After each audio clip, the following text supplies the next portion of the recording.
Au sommaire de cette édition de l'actualité, dans nos régions, le solaire, une opportunité. Le Burkina et son partenaire, le Canada, y croient à travers le projet énergie et croissance économique durable dans la région de la boucle du Mohun. Ce projet de 4 ans voit le jour grâce à la centrale solaire du Ziga et au fonds canadien, 250 000 bénéficiaires en perspective. À suivre également la une, la culture du civisme en milieu scolaire, un impératif pour sauver l'école burkinabé. Juste un sursaut patriotique dans les rangs de la jeunesse, fer de lance de la nation. Le ministre de la Jeunesse en parle face à 1950 délégués d'établissements scolaires actuellement en formation sur le civisme et le patriotisme. Mesdames et messieurs, bienvenue aux 19h de ce 16 novembre. 8 milliards de francs CFA pour donner vie au projet énergie et croissance durable dans la boucle du Mohun sur fonds canadien. C'est un chiffre plus de 250 000 bénéficiaires, en majorité des femmes. Ce projet, lancé hier dans la cité de Bankui, va en 4 ans booster l'économie locale, précisément dans les 15 villages à proximité de la centrale solaire de Zina. Retrouvons sur place à Dédougou, Samson Batieno et Aïcha Dianda. C'est une attente qui se concrétise selon le premier adjoint au maire de Dédougou. À travers l'électrification rurale, le projet énergie et croissance économique durable ESSED Mohun va améliorer les conditions de vie de 15 localités de la région de la boucle du Mohun. L'équipement de 30 CSPS en plaques solaires, l'appui des activités génératrices de revenus, des 90 entreprises individuelles et 10 groupements féminins seront réalisés. Il y a une centrale solaire de Zina qui sera installée dans la région, dans la province du Mohun. Les localités qui seront électrifiées sont situées en fait dans la zone à proximité de cette centrale solaire. Donc c'est tout un programme qui inclura par exemple l'électrification de 30 CSPS par système solaire photovoltaïque. D'un coût d'environ 8 milliards de francs CFA, le projet ESSED Mohun est principalement financé par le Canada. Il va toucher 250 000 personnes, en majorité des femmes. Ce qui est en ligne avec la politique de l'aide internationale féministe du gouvernement du Canada. Et pour nous, c'est un effet multiplicateur que d'accompagner un secteur comme celui de l'énergie. Pourquoi? Parce que ça a un impact direct sur la vie des communautés. Généralement, donc, les centrales solaires sont développées en milieu rural, injectées directement au réseau, sans que les populations locales ne puissent en bénéficier. C'est en cela donc que ce projet est intéressant, parce qu'il va permettre donc aux populations locales de pouvoir bénéficier d'une énergie productive. C'est vraiment le modèle que nous devons avoir pour tous les villages au niveau du Burkina Faso. L'appel que j'ai à lancer, c'est que les populations puissent vraiment prendre ce projet comme étant le leur. D'une durée de 4 ans, ce projet est mis en œuvre par Coater Sogema International en partenariat avec l'Agence burkinabé d'électrification rurale et Windiga Énergie. Prouver son appartenance à une nation, c'est posséder au moins un acte d'état civil. Triste réalité sous nos cieux, ils sont nombreux à ne pas détenir le précieux sésame. Pour changer la donne, l'ONG Vision Plurielle met l'accent sur la sensibilisation. Désiré Ilboudou et Chantal Ouedraogo ont suivi les séances de Fada et de Puitenga. Reportage. L'acte d'état civil, un droit pour tout enfant. Ce droit, l'ONG Vision Plurielle en a fait son cheval de bataille à travers cette séance de sensibilisation des parents, leaders communautaires et agents de l'état civil. De nos jours, il y a des enfants et même des grandes personnes qui manquent d'acte d'état civil. Alors une analyse de la situation a permis de savoir que d'une part, on avait la responsabilité des parents qui ne déclaraient pas donc leurs enfants dans les délais à l'état civil ou qui ne les déclaraient même pas du tout.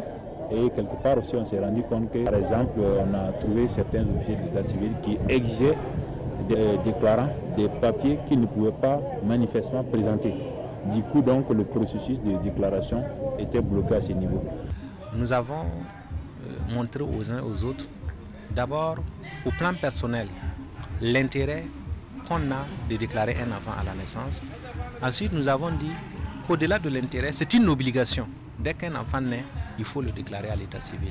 À la faveur de cette session, les participants ont pu saisir la nécessité d'établir un certificat d'état civil. Sans l'acte de naissance, c'est difficile. Tu ne peux pas étudier ni voyager, ni établir une carte d'identité. Tout enfant qui naît doit avoir son extrait d'acte de naissance. Les acteurs communautaires de Puitenga dans le Kouritenga ont aussi reçu cette formation de l'ONG Vision Plurielle. Séance tenante, les bénéficiaires ont promis de relayer l'information pour le bien-être des enfants. C'est un secret de polichinelle. L'incivisme va grandissant en milieu scolaire, le plus souvent des jeunes qui foulent au pied la notion de patriotisme. La solution par la formation est bien, depuis hier, 1950 délégués d'établissements scolaires bénéficient d'une formation sur le civisme et le patriotisme. Ils sont très attendus sur le terrain de la sensibilisation. Moussa Ouedraogo, Abdul Rasmane Zongo. Ils sont 1950 délégués d'établissements scolaires, cible de la présente formation axée essentiellement sur le civisme. L'incivisme, l'indiscipline, la défiance de l'autorité de l'État, entre autres, sont des mots qui gangrènent sérieusement les établissements scolaires, en particulier, et la jeunesse en général. Et le ministère de tutelle, en collaboration avec d'autres acteurs et partenaires, entend contribuer à éradiquer ou à réduire le phénomène de l'incivisme. Nous réalisons cette formation pour apporter un plus qui ne s'apprend pas forcément dans les établissements, donc à nos élèves, en espérant qu'ils vont être une croix de transmission donc au sein de leurs pairs et au sein même de la société, sur ce qu'on appelle les problèmes de civisme, donc de patriotisme dans notre pays. Et des questions aussi de méconnaissance donc de certaines valeurs donc, qui ont toujours gouverné donc, notre société, telle que le respect d'autrui, le respect des anciens, le respect des normes de la société, donc burkinabé.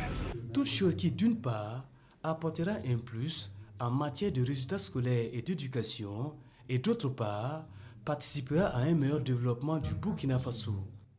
Merci. Cap sur Dori, l'extrémisme violent, une autre menace dans la région du Sahel. L'UFC, l'Union fraternelle des croyants de Dori, interpelle donc les comités locaux de la paix sur leurs responsabilités hier. Ils étaient en formation pour contribuer davantage à l'amélioration de la sécurité et du climat social dans le Sahel. Le compte rendu de Yamba Nakoulma, Kassou Moussouri et Lazare Sano. L'Union fraternelle des croyants de Dori, UFC, veut une meilleure contribution des communautés locales dans l'amélioration de la sécurité dans le Sahel. À travers cet atelier, elle outille ses comités locaux de paix dans la prévention de la radicalisation et de l'extrémisme. Le terrorisme n'est pas une guerre symétrique et par conséquent, si on veut réussir la guerre, va falloir donc améliorer la participation citoyenne parce que l'ennemi se trouve à l'intérieur des populations. Donc comment on peut mobiliser les communautés locales pour que ces communautés locales participent activement à l'amélioration de la sécurité par leur renseignement, par l'information, la collaboration qu'ils ont avec les forces de défense et de sécurité. Les comités locaux de paix sont des cellules de veille et de gestion des conflits mises en place par l'UFC. Ils ont pour rôle de promouvoir des valeurs du vivre ensemble. C'est comme l'arbre à palabres dans chaque village. Donc ça rassemble les différentes composantes de la communauté villageoise, les différentes composantes de la société, de façon à ce que ces jeunes-là, ces femmes et ces personnes qui vivent dans le village se complètent. Rôle et fonction des membres du comité locaux, ainsi que l'utilisation des numéros verts de sécurité et protection des sources, pour améliorer la prévention de la radicalisation, ont été les deux modules enseignés aux participants. Le religieux au profit de la communauté, donc du social. Le Conseil national de l'Aïka du Burkina organise du 14 au 18 novembre les assises nationales sur les CVC. Il s'agit des communautés chrétiennes de base. La cérémonie d'ouverture a mobilisé du monde, dont des invités venus du Togo et de la République démocratique du Congo. Paul David Bambara, Olopoda. L'église famille veut redonner un souffle nouveau aux communautés chrétiennes de base. Des communautés organisées au niveau quartier et village qui ont existé depuis 1970 sans aucun référentiel formel et normalisé qui puisse les régir. Aucune évaluation de leurs actions n'a été faite et pourtant leur nombre est estimé à plus de 8000 au Burkina Faso. Il faut ajuster le tir et c'est tout l'enjeu de ces premières assises nationales sur les CCB. Je souhaite fortement que ces assises puissent nous permettre de redécouvrir les CCB à travers leurs fondements théologiques et leur implication pastorale, de partager les expériences des autres églises d'Afrique et d'ailleurs, et enfin de repérer avec et analyser les grandes problématiques qui se posent au CCB aujourd'hui afin de rechercher des solutions pour un nouveau départ. Plus de 300 participants venus du Togo, de la République démocratique du Congo et des 15 diocèses du Burkina Faso vont mener la réflexion autour du thème « Les CCB au Burkina Faso, une chance pour notre Église et pour notre société ». Elles devront donc être des lieux de prière, d'écoute de la parole de Dieu, de responsabilisation des membres eux-mêmes, d'apprentissage de la vie en Église, de réflexion sur les divers problèmes humains à la lumière de l'Évangile. Avant l'ouverture des travaux, des évêques et le cardinal ont célébré une messe afin de prier pour la paix et la cohésion sociale au Burkina Faso. Depuis mardi, on parle culture dans la capitale économique. Le Festival international des arts du cirque, une initiative de la commune de Bobo-Dioulasso pour promouvoir cette culture artistique, des détours de magie et de la chorégraphie. 5 jours pour tenir le public en haleine. Lamine Karantao et Mireille Carole Tougouma, reportage. C'est un avant-goût des prestations à voir au Festival des arts du cirque de Bobo-Dioulasso. 4e du genre, ce festival nourrit l'ambition de faire connaître, aimer et valoriser la culture du cirque. Quand on tourne dans plein de festivals à travers le monde, on voit ce genre de spectacle, on ne peut pas ne pas proposer ça à son public. C'est pourquoi avec l'appui des autorités de la commune, on s'est dit que c'est bon de créer un festival des arts de cirque pour faire vraiment la promotion du cirque au Burkina Faso. Le festival du cirque se tient ici. C'est par rapport à ce que nous avons pensé de ce que notre jeunesse doit être et de ce que nous pouvons en tout cas faire de notre potentiel. Et maintenant voir dans quelle mesure construire un centre d'art où il y aura en tout cas le volet cirque. Un centre qui va certainement intéresser les plus jeunes qui n'ont pas voulu se faire compter l'événement. Le Festival des arts du cirque de Bobo-Dioulasso est organisé en collaboration avec plusieurs structures, dont l'Institut français.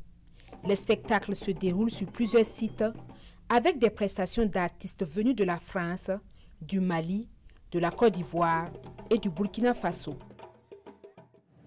Ainsi s'achève cette session d'information consacrée à nos régions. Merci de la fidélité. À bientôt.